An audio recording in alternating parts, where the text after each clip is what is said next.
success over here at Barway is one called the dumbbell rig. Basically what it allows you to do is fish a live bait in situ without any worry of it sort of moving about, getting caught up in snags and weed and things like that. Basically the idea behind the rig, I'll just take this off here, you start off with just a free running lead. This is on one of the CatMaster ceramic rung rings, and that's a 3-ounce lead there.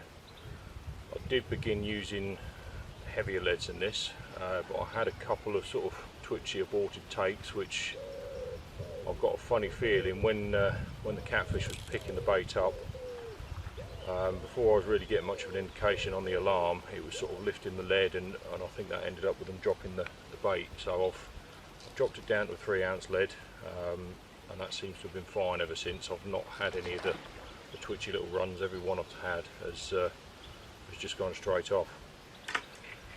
The dumbbell itself, there's a couple of different sizes of these. This is the XL one, I believe.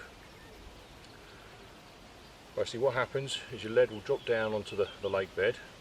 Because it's free running, this dumbbell will then pop up to the surface. What that allows it to do is pivot off of this end ball here. Both of these balls are buoyant, and the line comes up to this end of the dumbbell and it will pivot off of there, and the live bait will keep going round in circles like this. The hook link, that is made up of the Fox cap braid, and this can be no longer than what your dumbbell is, which then prevents the live bait being able to wrap around your line or anything like that. If it's at that length, there's no way it can get wrapped around your line and end up in a tangle.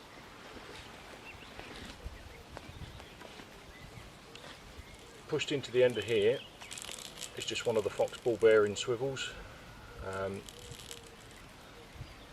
then on there my hook link is just sort of attached via a loop straight to that swivel eye, just covered over with a sleeve, which just makes it a little bit neater. That swivel then pulls into the end of the CatMaster dumbbell, and that fixes that rig in place again so that the fish can't take any line from that and wrap it around your main line when it's popping up off of the lead. CatMaster do several different ones of these. This is the XL rattling dumbbell. I don't know if you can hear that. You've got a rattle in there, so whenever that live bait is moving around, that's going to be sending that vibration through the water all the time. I also do standard versions just with a foam poly ball at either end, and they do what they call a night rattler as well, which is similar to this. It's got a foam poly ball at this end, I believe, and then on this end you've got one of these hollow balls with a rattle inside it, and also an isotope slot pop in the top of the ball so that you can see what's going on after dark. So yeah, I'll say that's done me a couple of nice fish over here at Barway now. The biggest so far was this 57 that I had the other week.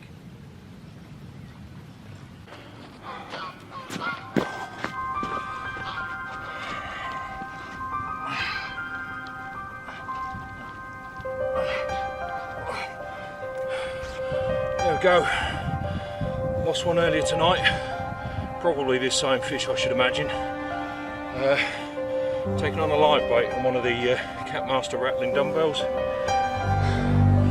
Yeah, so I had a rip and take earlier on today, just didn't make any contact with it, and it's just flown off again with this one on the end. 57.2,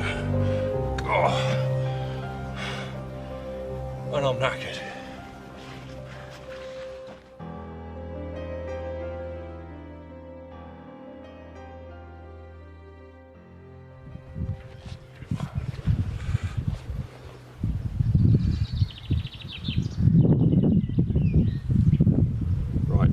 Take you through this rig in a little bit more detail again. So, as I said before, the actual hook link material is the Fox Rage cap braid. A lot of people look at this and think that's a little bit over the top. In my opinion, the number one thing when you're fishing for cats is strength. You want something you can rely on, and this stuff is never ever going to let you down. That is attached via a loop to one of the Rage Cat ball bearing swivels, and that is all covered up by one of the, that's actually a hook sleeve there. It just covers everything up, goes over the eye of the swivel nice and neatly, keeps everything looking a bit tidier. On this end I've got one of the CatMaster Eagle Wave circle hooks. This is a 7/0 and that's whipped onto the cat braid, and again I've got one of the little Rage hook sleeves which just slides up over the eye of the hook and all the whipping up the shank and makes it nice and neat and tidy. And when you're fishing a live bait on these, you want something that is definitely going to keep that bait on the hook for you, and that's where one of these little things comes in. It's one of the Rage bait tags. Once you put your live bait on, you just slip one of those on the hook as well, and that will stop it coming back off. These circle hooks, they seem to divide opinion a little bit. I've got on really well with them now that I've got myself into the right habits when using them.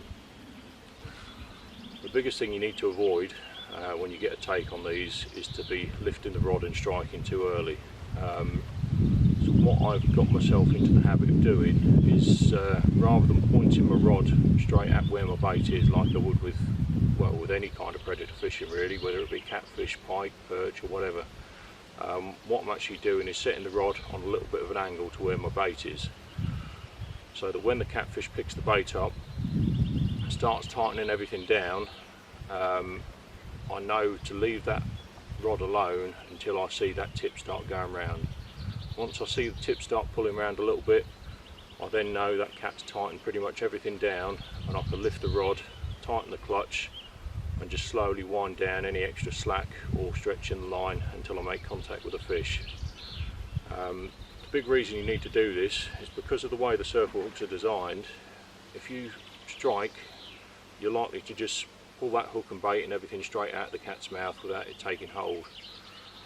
If you just let the catfish take up all the line, what that hook link will do is every single time that hook will come up, once it's tightened, it will turn over and catch right in the corner of the cat's mouth. Every single time it will do this. It's pretty fail safe in all honesty. You just need to leave that hook alone and just let it do its job for you.